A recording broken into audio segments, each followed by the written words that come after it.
तो देखिए यहाँ पर स्टूडेंट के लॉगिन के लिए हमने एक डमी ईमेल पर लॉगिन करना शुरू करते हैं यहाँ से। और जैसे ही लॉगिन करता है स्टूडेंट तो उसको यहाँ दिख जाता है कि वह उसका नाम क्या है, एप्लीकेशन एडमिशन का क्या नंबर है, एक्टिव है नहीं है, रोल नंबर या इनरोलमेंट नंबर क्या है उसका। यहाँ पर अभी फ़िलहाल जैसे कि सूचना है बनी हुई कि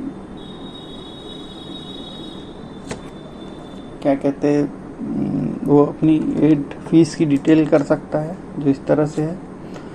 तो यहाँ उसने पूरी फ़ीस पटा चुकी है, इसलिए उसका पेमेंट का जो है अभी उसकी पेमेंट पूरी फीस पटानी है, इसलिए पूरी दिख रही है उसको। और अधिकतम वो 4,085 रुपये पटा सकता है। तो यहाँ पर वो फीस डालेगा जो उसने पटाई है, या जो ट्रांजेक्शन नंबर है वो। और स्टूडेंट का रिमार्क को ये है कि पहला पार्ट है, दूसरा पार्ट है या कुछ और भी। यहाँ पर हम देखते हैं कि यदि किसी की फ़ीस शून्य दिखाई दे रही है, इसका मतलब शून्य नहीं है, इन्फॉर्मेशन है उसके लिए। क्योंकि हो सकता है कि उस इंस्टीट्यूट कॉलेज ने उसको मैप नहीं किया है, तो मैप करना पड़ेगा, वो इंस्टीट्यूट एडमिन को मैप करना पड़ेगा कि कौन सी क्लास की, कौन से सेमेस्टर की, या जो भी फ़ीस है वो क्या रहेगी, बॉयज़ की, गर्ल्स की, SC ST OBC जो भी है, उसके हिसाब से यहाँ पर वो मैपिंग करनी होगी, तभी जाके फ़ीस दिखती है। जैसे इसकी मैपिंग की हुई है इसलिए यहाँ फ़ीस दिख रही है इसको। ठीक है, तो डैशबोर्ड में चलते हैं। यहाँ पर हम देखते हैं कि कुछ एडिट किया जा सकता है बच्चे के द्वारा। जैसे कि यदि ब्लड ग्रुप है वो, या ABC ID डालना है, समग्र ID डालना है, या कुछ और, वो यहाँ पर आएगा। उसकी स्कॉलरशिप क्या है वो यहाँ पर आएगी, जो उसको चयन कर सकता है, उसकी डिटेल यहाँ पर दिखेगी। सब्जेक्ट 3 इसके क्या है यहाँ पर, वोकेशनल है, माइनर है, जो भी है वो इस तरह से यहाँ पर दिखाई देगा। सब्जेक्ट 4 क्या है, सब्जेक्ट 5 क्या है, सब्जेक्ट 6 का उसका टाइप क्या है, ये सब वो ऐड कर सकता है। एडमिशन की डेट या नहीं डली वो डाल सकता है।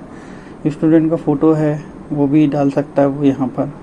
और यहाँ पर उसको चेक बॉक्स करके यहाँ पर उसको अपडेट प्रोफाइल करनी होगी। ये नहीं कर रहा है, कोई बात नहीं, बाद में हम उसको इंस्टीट्यूट के एडमिन को फैसिलिटी भी दिए हुए हैं कि जाके वो इंस्टीट्यूट एडमिन के पास यदि बच्चा जाएगा तो वहाँ पर भी एडिट हो सकता है। तो यहाँ पर हम देखते हैं नोटिस, जो कि एक नोटिस जो महाविद्यालय में चलेगी, ये महाविद्यालय वार होगी। जैसे यदि ये महाविद्यालय कोई हमने जैसे लिया हुआ है, ये PMCO बालाघाट डिस्ट्रिक्ट का कॉलेज है ये, यहाँ पर जो सूचना है उसको वही दिखेगी जिस उस कॉलेज में रहेगा। उसको आगे की नोटिस देखना है तो यहाँ पर बहुत सारी नोटिस क्रम से एक के नीचे एक लगी मिलेगी।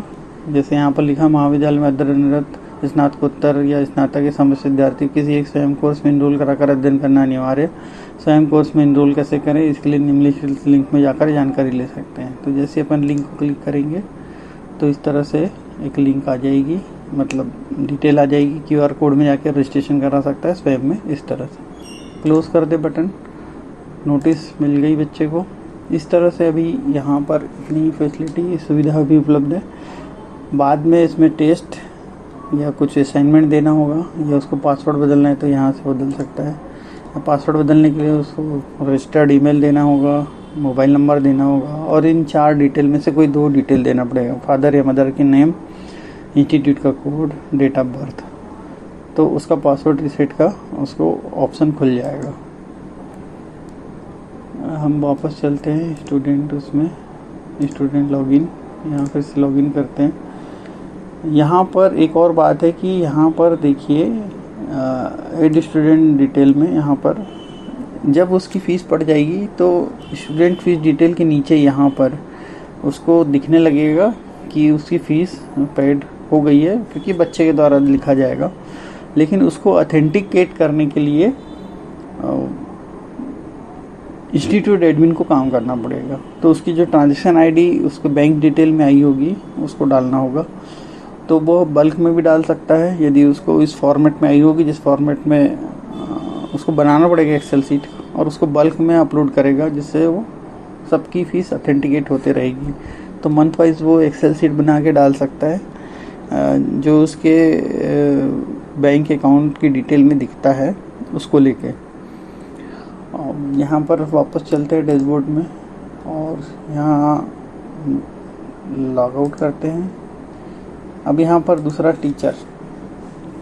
टीचर का है, यहाँ पर टीचर की लॉगिन करनी है। यहाँ टीचर लॉगिन ये है, यहाँ पर टीचर लॉगिन करेगा और यहाँ पर लॉगिन करने के बाद वो दिखाई देगा।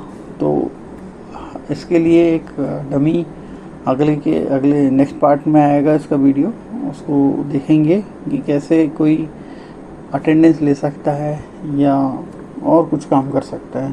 तो यहाँ पर हम इस वीडियो को भी विराम देते हैं, नेक्स्ट पार्ट के लिए आगे का वीडियो देखेंगे।